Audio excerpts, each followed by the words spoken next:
ఇవన్నీ ఈ పేపర్లలో, నేషనల్ మీడియాలో అన్నింటిలోనూ రిపోర్ట్ అయ్యాయి. అబ్జర్వేషన్స్ అన్ని కూడా టీటీడీ చేసిన అబ్జర్వేషన్స్.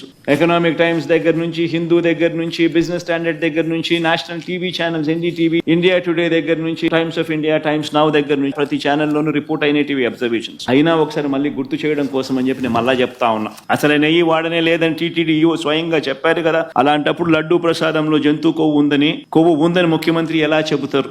ఆధారాలు లేకపోయినా రాజ్యాంగ పదవిలో ఉన్న సీఎం మీడియా ముందు అలా ఎలా మాట్లాడతారు? ఒకవైపు విచారణ జరుగుతా ఉండగా ఆ వాక్యాలతో సిట్ దర్యాప్తు ప్రభావితం కాదా? తమ నివేదిక తప్పు కూడా కావచ్చు అని స్వయంగా ఎన్డీడీబీ రిపోర్ట్లోనే రాశారు కదా. ఎన్డీడీబీ నివేదికపై సెకండ్ ఒపీనియన్ ఎందుకు తీసుకోలేదు? అదొకటే కాదు కదా, దేశంలో ఎన్నో ల్యాబ్లు ఉన్నాయి కదా. ముఖ్యమంత్రి ప్రకటనకు పూర్తి విరుద్ధంగా ఈఓ ప్రకటన ఉంది. కల్తీ నెయ్యి విషయంలో టీటీడీ వైఖరి చాలా స్పష్టంగా ఉంది. సీఎం చేసిన ప్రకటనలకు ఎలాంటి ఆధారాలు లేవు.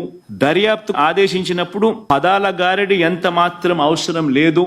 ఎన్డీడీబీ నివేదిక జూలైలో వస్తే దానిపై ముఖ్యమంత్రి సెప్టెంబర్లో ఎందుకు మాట్లాడినట్టు? జూలైలో నివేదిక వస్తే అప్పుడే ఎందుకు మాట్లాడలేదు? పైగా లడ్డూ తయారీలో వాడే నెయ్యిలో జంతువుల కొవ్వు కలిపారంటూ ముఖ్యమంత్రి ప్రకటన చేశారు.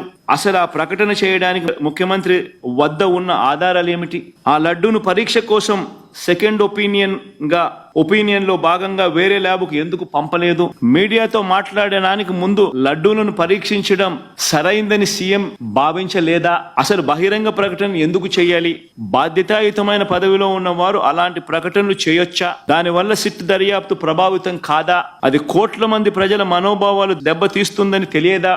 లడ్డూల తయారీలో కల్తీ నెయ్యి వాడారనడానికి ఎలాంటి ప్రాథమిక ఆధారాలు లేవు కదా అని ఏకంగా సుప్రీంకోర్టు అబ్జర్వేషన్స్ పాస్ చేస్తూ 30వ తారీఖున జడ్జిమెంట్ కూడా ఇచ్చారు.